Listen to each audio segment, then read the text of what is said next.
Hello sir, Assalamu alaikum. I am Fahmidur Rahman. With the group and today is going to present the culture dimension on Indulgence versus the Restraint. And today I am going to talk about the introduction part.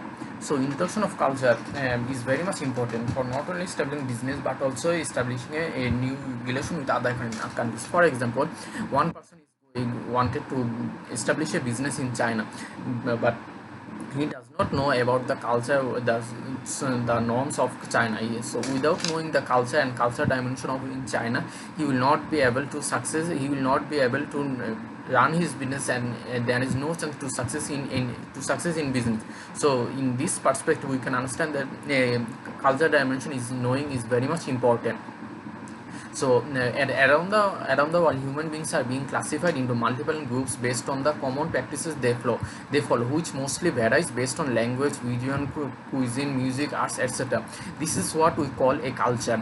There is a diversity in almost every sector. To have better business requires better communication, and for better communication globally needs better understanding the cultural dimension, which can be fulfilled by having the knowledge of cultural dimension. So what is cultural dimension? There is, we know there is five cultural dimension: power, distance, individual versus collectivism, long-term orientation, uncertainty, avoidance, and masculinity versus femininity.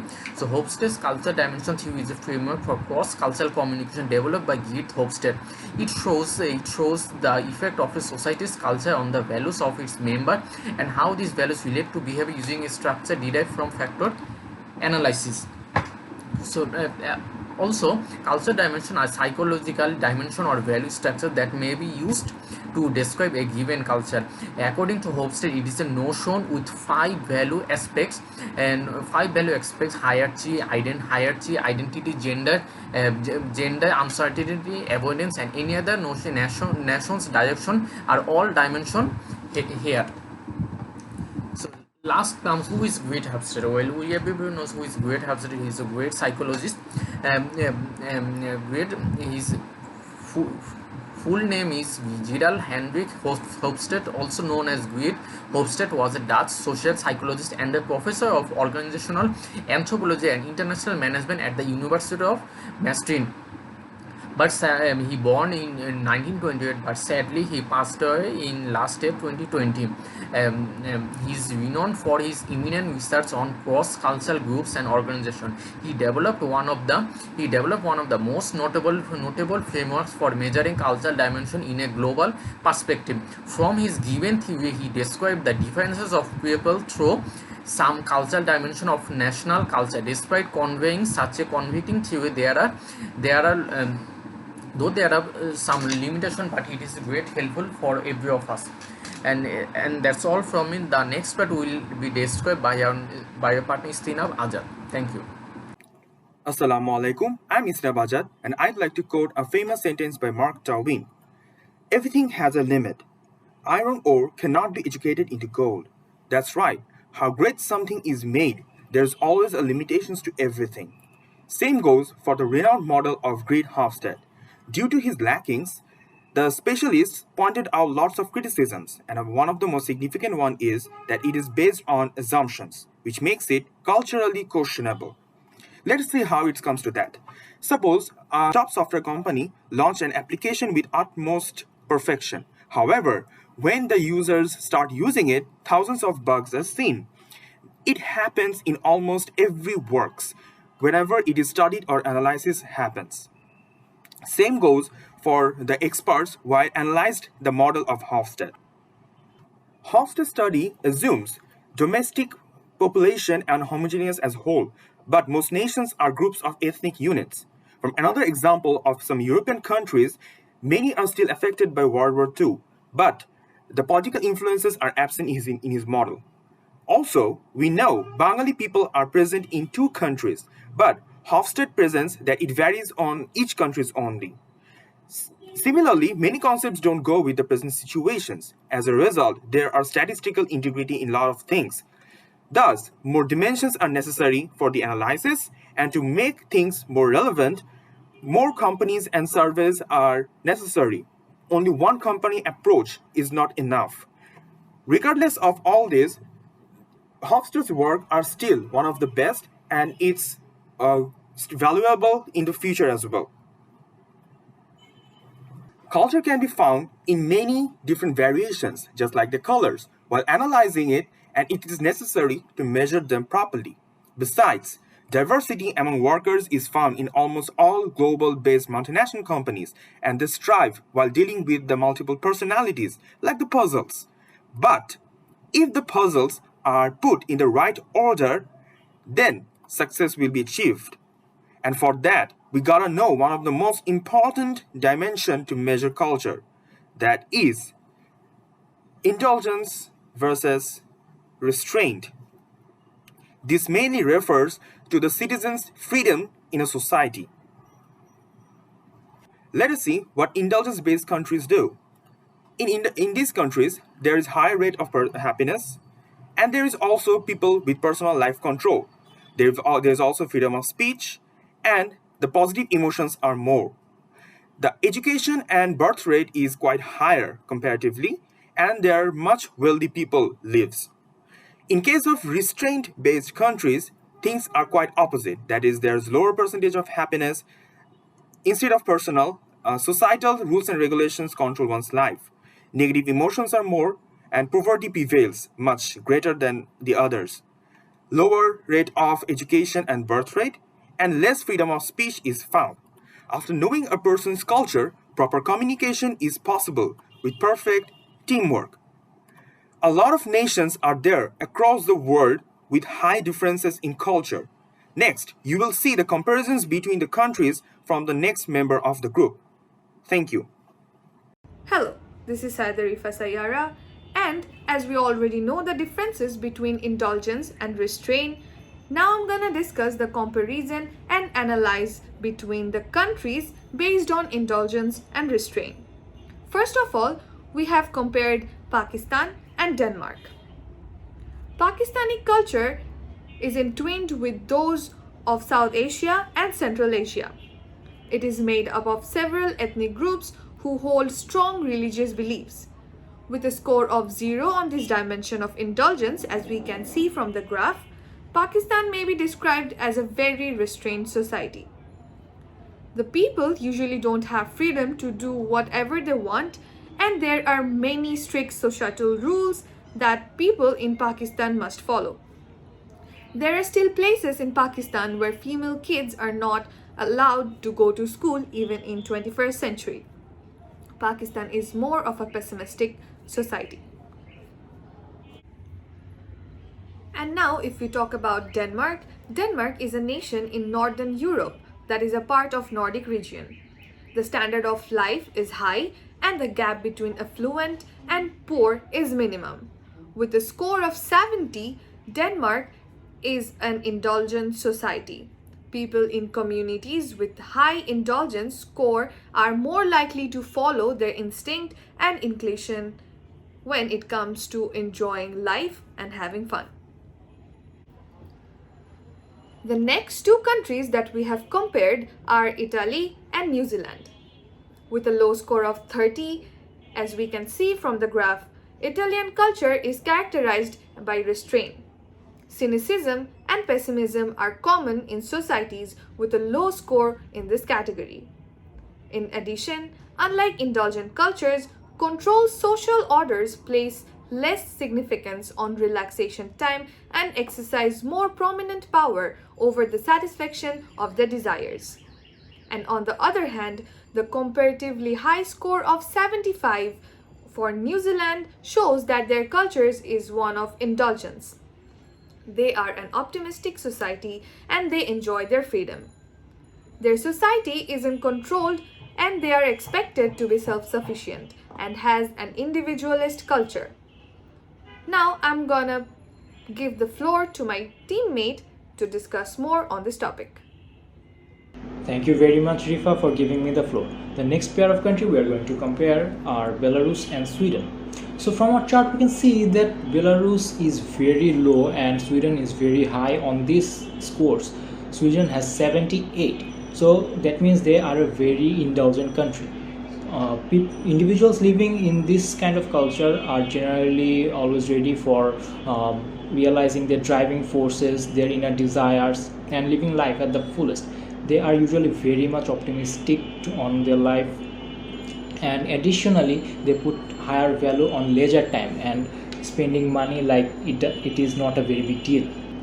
Belarus, on the other hand, has extremely low score, which is 15. That means they are a very restrained culture. This kind of culture has a tendency to be very much pessimistic and cynical.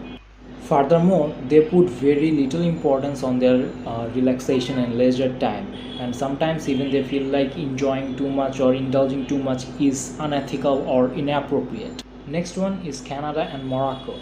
So Canada has a very high score of indulgence, 68, which means they are very much indulgent. They like to enjoy themselves, they like to fulfill their desires and everything. They have a good mindset and proclivity towards optimism. Furthermore, they put very much importance on leisure time, spending money as they please or enjoying life as they please. Morocco's 25 on this dimension shows that they are a very restrained culture. Cynicism and pessimism is very common in this kind of culture where there is the very low score of indulgence.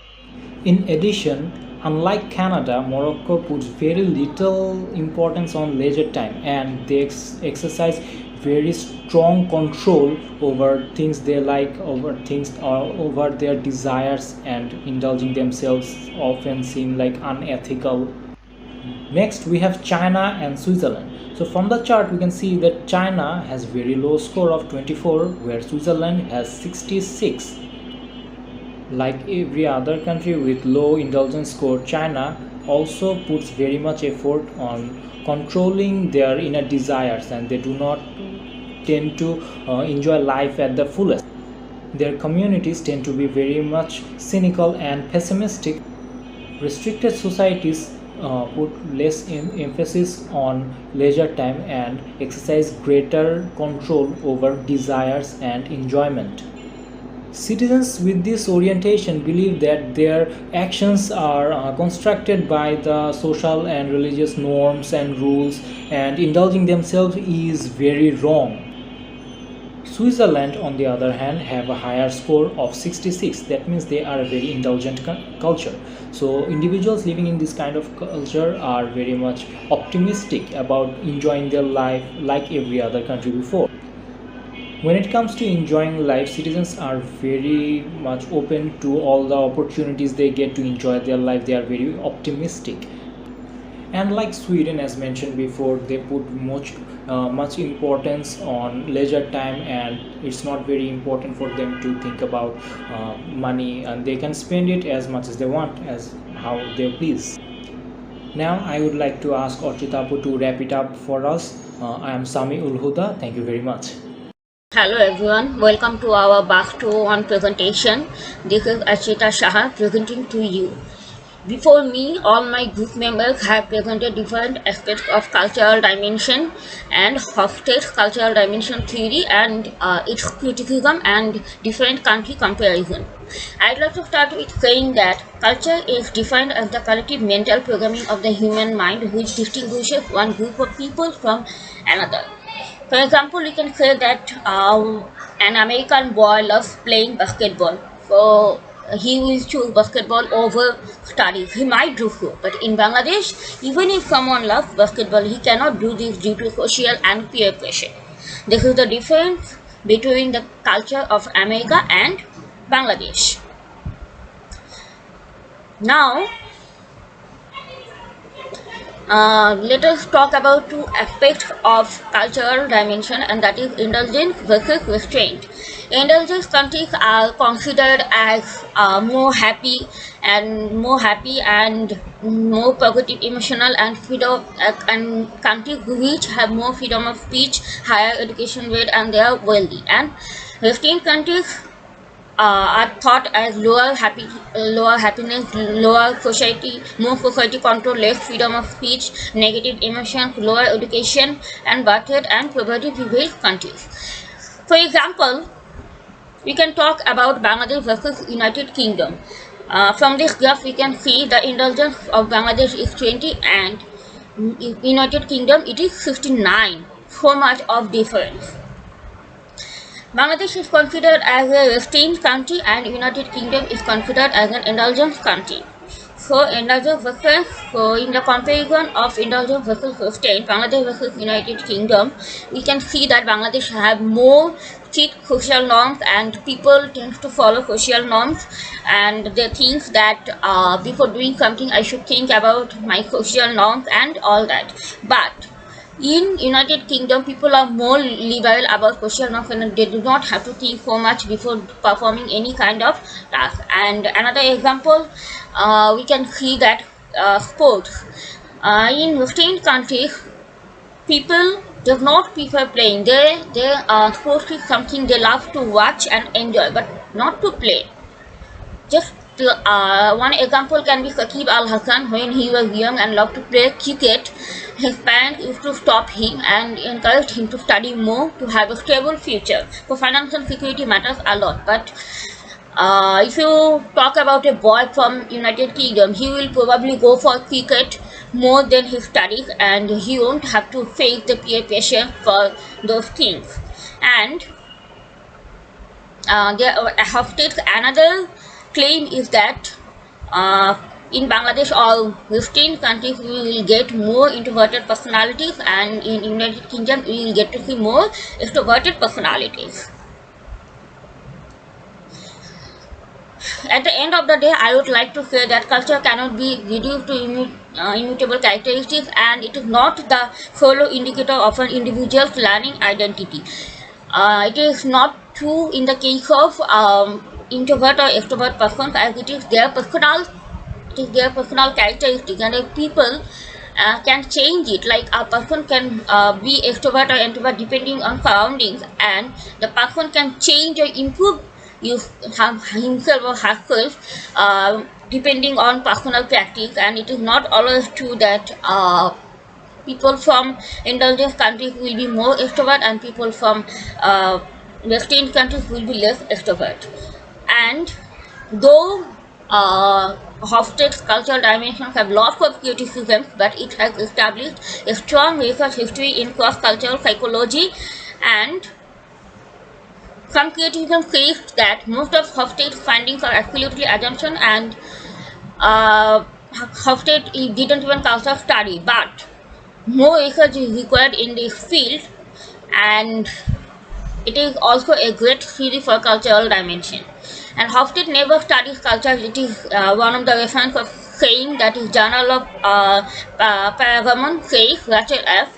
And you will get some more references. And culturally questionable Hofstede, that is the John Campbell Faculty of Commerce papers, and attitude values and organizational culture, this tangling the concept of organizational studies.